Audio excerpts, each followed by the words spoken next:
ఈరోజు దేవుని వాగ్దానము 9వ కీర్తన 10వ వచనము. యెహోవా నిన్ను ఆశ్రయించు వారిని నీవు విడిచిపెట్టువాడవు కావు, కావున నీ నామమెరిగిన వారు నిన్ను నమ్ముకొందురు. ప్రార్థన.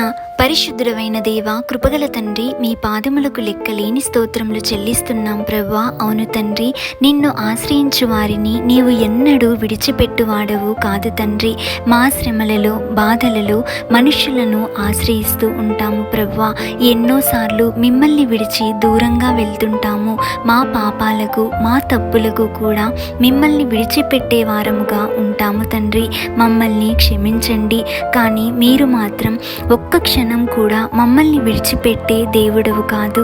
మీ దయతో మీ కృపతో ఎప్పటికప్పుడు మాతో ఉండి మమ్మల్ని నడిపిస్తున్నందుకు మీకు వేలాది స్తోత్రములు తండ్రి. అదే రీతిగా యేసయ్య, మేమందరము మీ నామమును గుర్తెరిగి మా ఎడల మీరు కలిగి ఉన్న దయను తెలుసుకుని మిమ్మల్ని ఆరాధిస్తూ మీ వాక్య ప్రకారము జీవిస్తూ మీ యందు ఆనందించే జీవితమును మా అందరికీ అనుగ్రహించుమని నజరేయుడైన యేసు నామములో అడిగి వేడుకొని పొంది ఉన్నాము తండ్రి.